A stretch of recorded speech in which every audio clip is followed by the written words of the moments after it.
Hello guys.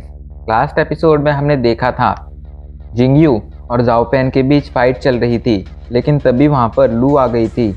जाओ pan को जिंदा देख लू बहुत ज़्यादा खुश थी। उसे अभी तक लगता आ रहा था कि जाओ पैन को इविल बीस्ट गॉड ने मार दिया है, पर ऐसा कुछ नहीं था। ये जानकर वो काफ़ी ज़्यादा खुश हो गई थी। इधर जब जिंगयू जाओ पैन पर हमला करने आगे आता है तो लू बीच में आकर उसके हमले को रोक देती है। ये देखकर जिंगयू को गुस्सा आ जाता है और वो गुस्से में कहता है, लू, क्या तुम क्विंगन सेक्स से गद्दारी कर रही हो? वहीं इधर ग्रैंड मास्टर और इविल बीस्ट गॉड के बीच फाइट चल रही थी।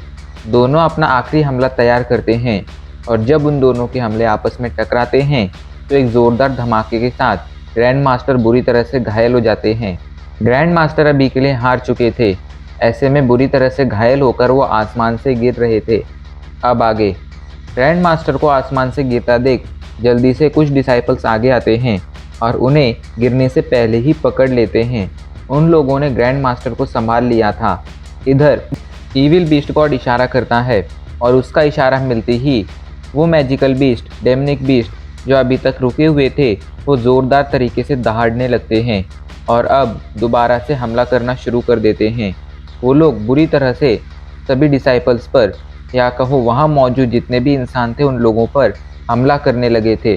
सभी बस इन सभी इंसानों को मारना चाहते थे। डेमनिक बीस्ट को फिर से हमला करता देख सभी लोग उनका सामना करने के लिए तैयार हो जाते हैं। सभी कल्टीवेटर सभी के लिए अपनी पूरी पावर लगा देने वाले थे, क्योंकि उन्हें अब अपनी जान बचाने के लिए आखिरी सांस तक लड़ना था। पर तभी अचानक से एक इंसान देखता है कि सेलेस्टियल स्वॉर्ड जो अभी कुछ देर पहले आसमान में दिखाई पड़ रही थी वो आसमान से गायब हो चुकी है। वो जोर से चीख कर कहता है, आखिर सेलेस्टियल स्वॉर्ड कहाँ गई? उसकी आवाज़ सुनकर सभी लोग आसमान की तरफ देखने लगते हैं। आसमान खाली था, आसमान में सेलेस्टियल स्वॉर्ड नहीं थी। ये देखकर सभी लोग परेशान हो जाते हैं। तभी चावीचाई कुछ डिसाइपल्स को सेलेस्टियल स्वॉर्ड का पता लगाने के लिए भेज देता है और वो बाकी सभी लोगों के साथ इस फाइट में उलझ जाता है। वो अभी के लिए अपने ग्रुप को लीड कर रहा था। ऐसे में उस बैटल को छोड़कर सेलेस्टियल स्वॉर्ड का पता लगाने नहीं जा सकता था, इसलिए उसने कुछ डिसाइपल्स को भेजा था। इधर हमें मून केव के सामने का सीन दिखाया जाता है। अभी के लिए जिंगयू काफ़ी ज़्यादा गुस्से में था। वो जल्दी से गुस्से में जाओ पैन पर हमला करने आगे आता है, लेकिन तभी लू दोबारा से उसके हमले को रोक देती है। जिंगयू गुस्से में कहता है, लू, क्विंगन सेक्ट ने तुम्हें बचपन से बड़ा किया है। ये सब जानते हुए भी क्या तुम क्विंगन सेक्ट के साथ गद्दारी कर रही हो? ये सुनकर लू थोड़ी परेशान हो जाती है, लेकिन फिर वो कुछ नहीं कहती है। वो बस जल्दी से पीछे मुड़कर जाओ फैन को देखने लगती है। जाओ फैन के चेहरे पर उसे देखकर हल्की सी मुस्कान आ जाती है। जाओ फैन को मुस्कुराता देख वो भी मुस्कुराने लगती है, लेकिन तभी अचानक से जाओ फैन उसकी आंखों के सामने से गायब हो जाता है। वो अभी के लिए लू के पीछे खड़ा था, लेकिन गायब होकर वो लू के सामने आ गया था। तभी जिंगयू का हमला सीधा आकर जाओ फैन से टकरा जाता है। जिंगयू ने लू पर हमला कर दिया था, लेकिन जाओ फैन ने बीच में आकर उस हमले से लू को बचा लिया था। जाओ फैन गुस्से से जिंगयू को घूरने लगता है और उन दोनों के बीच फिर से खतरनाक फाइट शुरू हो जाती है। जिंगयू अपनी एनर्जी ड्रैगन स्वॉर्ड में भरता है और उससे जाओ फैन पर स्वॉर्ड स्लैश हमला कर देता है। ये देखकर जाओ फैन जल्दी से अपनी स्टिक को बाहर निकालता है और उसमें अपनी एनर्जी डालकर अपने चारों तरफ एक बैरियर बनाकर उस हमले का सामना करता है, जिसके बाद वो जाकर जिंगयू पर हमला कर देता है। उसका हमला टकराते ही जिंगयू कुछ कदम पीछे चला जाता है, पर अब उसे भी बहुत ज़्यादा गुस्सा आ गया था। वो जल्दी से अपनी सारी पावर ड्रैगन स्वॉर्ड में भरता है और तेज़ी से जाओ फैन पर हमला करने जाने लगता है। ये देखकर जाओ फैन भी अपनी स्टिक बाहर निकालता है और अपनी स्टिक में अपनी एनर्जी भरकर वो भी जिंगयू की तरफ बढ़ने लगता है। दोनों तेज़ी से एक दूसरे की तरफ बढ़ रहे थे। दोनों के हमले भी एक दूसरे की तरफ बढ़ रहे थे। अभी उनके हमले आपस में टकराने ही वाले थे, लेकिन तभी अचानक से उन्हें आसमान में कुछ अजीब सा फील होता है। दोनों ही अपनी जगह पर रुक जाते हैं और आसमान में देखने लगते हैं। अभी के लिए आसमान में एक बहुत बड़ी स्वॉर्ड थी जो पता नहीं किससे बनी थी, पर उसके अंदर से एक बहुत ही पावरफुल ऑरा निकल रहा था। उस स्वॉर्ड को देखकर ये तीनों चौंक गए थे, क्योंकि तीनों के तीनों इस स्वॉर्ड को अच्छी तरह से पहचानते थे। ये स्वॉर्ड कोई और स्वॉर्ड नहीं बल्कि सेलेस्टियल स्वॉर्ड थी। सेलेस्टियल स्वॉर्ड आसमान से ज़मीन पर आने लगती है और कुछ ही पलों में वो नीचे आकर पूरी तरह से मून प्लेटफॉर्म पर समा जाती है। वो अभी के लिए मून प्लेटफॉर्म में इतनी फिट बैठ चुकी थी, जिसे देखकर ऐसा लग रहा था कि वो मून प्लेटफॉर्म का ही पार्ट थी। तभी अचानक से जाओ फैन की इमोशंस उसके कंट्रोल से बाहर जाने लगते हैं। वो सेलेस्टियल स्वॉर्ड से नफरत करता था, क्योंकि इसी सेलेस्टियल स्वॉर्ड की वजह से बियाओ जिंदा लाश बन चुकी थी। इस वजह से वो गुस्से में उस सेलेस्टियल स्वॉर्ड को देखने लगता है। जाओ फैन का गुस्सा देखकर जिंगयू और लू दोनों ही परेशान हो जाते हैं, क्योंकि वो समझ गए थे कि जाओ फैन अभी के लिए आउट ऑफ कंट्रोल हो चुका है।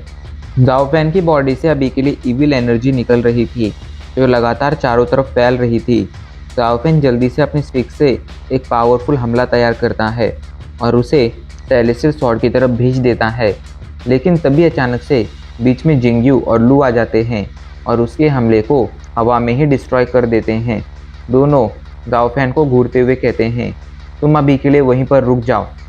ये सुनकर जाओ फैन को गुस्सा आ जाता है और वो गुस्से में कहता है, तुम दोनों मेरे रास्ते से हट जाओ। मैं आज के आज इस सेलेस्टियल स्वॉर्ड को डिस्ट्रॉय कर रहूँगा। इसने मेरी पूरी ज़िंदगी बर्बाद कर दी है, ऐसे में मैं आज इसे बर्बाद कर दूँगा। उसकी बात सुनकर जिंगयू कहता है, जाओ फैन, हम तुम्हें इसे डिस्ट्रॉय करने नहीं दे सकते हैं। सेलेस्टियल स्वॉर्ड क्विंगयू सेक्ट की अमानत है और हम क्विंगयू सेक्ट के डिसाइपल हैं। ऐसे में अगर ज़रूरत पड़ी तो सेलेस्टियल स्वॉर्ड के लिए हम तुम्हें भी मार सकते हैं।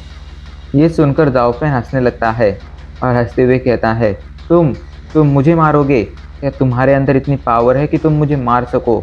अभी के लिए उसका ईविल ऑरा उस पर हावी होता जा रहा था, जिसे वो चाहकर भी नहीं संभाल पा रहा था। जाओ फैन की बातों ने जिंगयू को भी गुस्सा दिला दिया था। वो जाओ फैन पर हमला करने आगे आता है।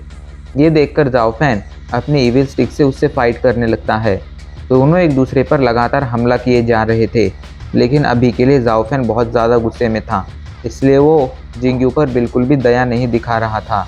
वो एक के बाद एक ज़ोरदार हमले जिंगयू पर कर रहा था, जिस वजह से जिंगयू की हालत हर हमले के साथ बद से बदतर होती जा रही थी। उसके लिए अब जाओ फैन को संभालना काफ़ी ज़्यादा मुश्किल हो गया था। लू जो दूर से फाइट देख रही थी, उसे इन दोनों की चिंता हो रही थी। उसे अभी के लिए दो दोस्त, बचपन के दोस्त आपस में लड़ते हुए दिखाई पड़ रहे थे। अभी के लिए जाओ फैन उस इंसान से लड़ रहा था जो उसके लिए सबसे ज़्यादा ज़रूरी लोगों में से एक था, लेकिन जाओ फैन के गुस्से ने उसे इतना पागल कर दिया था कि वो उस इंसान पर तक दया नहीं दिखा रहा था। दोनों एक दूसरे पर हमला करना जारी रखते हैं, लेकिन जिंगयू ज़्यादा देर तक जाओ फैन के हमलों को नहीं संभाल पाता है। जाओ फैन ईविल स्टिक से उस पर ज़ोरदार हमला करता है, जिससे जिंगयू दूर जाकर गिरता है और खून की उल्टियाँ करने लगता है। जाओ फैन को अब अपना रास्ता खाली दिखाई पड़ रहा था। वो ज़्यादा कुछ सोचे समझे बिना तेज़ी से सेलेस्टियल स्वॉर्ड की तरफ बढ़ने लगता है। उसने अभी के लिए ईविल स्टिक से एक पावरफुल हमला रेडी कर लिया था। जाओ फैन वो हमला तेज़ी से सेलेस्टियल स्वॉर्ड की तरफ भेज देता है। हमला तेज़ी से अभी के लिए सेलेस्टियल स्वॉर्ड की तरफ बढ़ रहा था, लेकिन इससे पहले कि वो स्वॉर्ड से टकरा पाता, अचानक से आसमान में एक वाइट कलर की लाइट चमकती है और फिर एक स्वॉर्ड तेज़ी से आकर उस हमले से टकरा जाती है।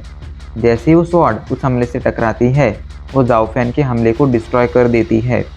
जाओ फैन अपने हमले को रोकने वाले को देखता है और उसकी आंखों में अभी के लिए अजीब से इमोशंस दिखने लगते हैं, क्योंकि उसका हमला किसी और ने नहीं बल्कि लू ने रोका था।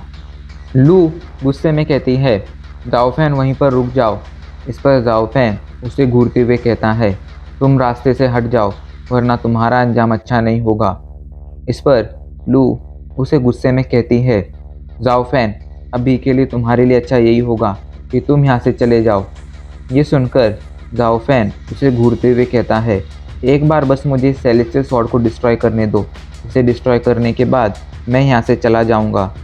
अभी के लिए लू काफ़ी ज़्यादा परेशान दिख रही थी, क्योंकि उसने सेंस कर लिया था कि क्विंगयू सेक्ट के लोग अभी के लिए इसी डायरेक्शन में आ रहे हैं। इसलिए उसे जाओ फैन की चिंता भी हो रही थी, लेकिन वो जाओ फैन को सेलेस्टियल स्वॉर्ड डिस्ट्रॉय करने भी नहीं दे सकती थी। इधर इतनी देर में जिंगयू को मौका मिल जाता है।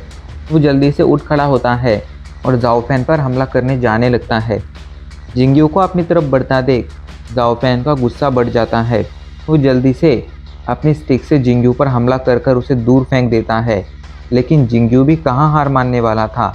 तो ड्रैगन स्वॉर्ड की पावर एक्टिवेट करता है और उसमें अपनी एनर्जी डालकर सीधा जाओ फैन की तरफ बढ़ने लगता है। उसकी एनर्जी की वजह से अभी के लिए ड्रैगन स्वॉर्ड काफ़ी ज़्यादा पावरफुल हो गई थी। उसका हमला तेज़ी से जाओ फैन की तरफ बढ़ रहा था, लेकिन जाओ फैन तो उसके हमले को डॉज करने की कोई कोशिश नहीं करता है। ये देखकर लगने लगता है कि जाओ फैन अभी के लिए हार मान चुका है और वो जिंगयू के हमले से मरने वाला है। लेकिन जैसे ही जिंगयू का हमला जाओ फैन से टकराने वाला था, अचानक से जाओ फैन सामने से गायब हो जाता है और वो जिंगयू के पीछे प्रकट हो जाता है। अभी के लिए वो जिंगयू के पीछे था और उसके सामने लू थी। जाओ फैन के शरीर से अभी के लिए पावरफुल ऑरा निकल रहा था, लेकिन अजीब बात ये थी कि उसके साथ उसके शरीर से एक एनर्जी भी निकल रही थी। नॉर्मली ये एनर्जी ब्लैक कलर की होती थी, लेकिन अभी के लिए जो एनर्जी दिखाई पड़ रही थी वो ब्लैक कलर की नहीं थी। ये एनर्जी अलग अलग रंगों की थी। Black, dark green, golden, red, इस तरह के कई सारे रंगों की एनर्जी अभी के लिए मिलकर जाओ फैन के शरीर से निकल रही थी। देखने में ऐसा लग रहा था कि जाओ फैन रेनबो का सोर्स बन चुका है और उसके शरीर से 7 रंगों की एनर्जी निकल रही है। उस एनर्जी को देखकर अभी के लिए लू काफ़ी ज़्यादा चौंक जाती है, क्योंकि वो इस एनर्जी को अच्छी तरह से पहचानती थी। इस तरह की एनर्जी ना ही क्विंगयू सेट की कल्टीवेशन मेथड प्रैक्टिस करने पर निकलती थी और ना ही टियानिन टेम्पल की। यहाँ तक कि किसी भी तरह की ईविल सेट की कल्टीवेशन प्रैक्टिस करने पर भी ऐसी एनर्जी नहीं निकलती थी। ऐसी एनर्जी सिर्फ तभी निकलती थी टियानशू के वॉल्यूम 3 को मास्टर कर लेता था। अभी के लिए इस एनर्जी को देखकर लू काफ़ी ज़्यादा चौंक गई थी। उसे भरोसा नहीं हो रहा था कि जाओ फैन ने टियानशू के वॉल्यूम 3 को मास्टर कर लिया है। गाइस, ये टियानशू आखिर है क्या? ये मुझे भी नहीं पता। अगर आप में से किसी को पता हो तो प्लीज़ बताना।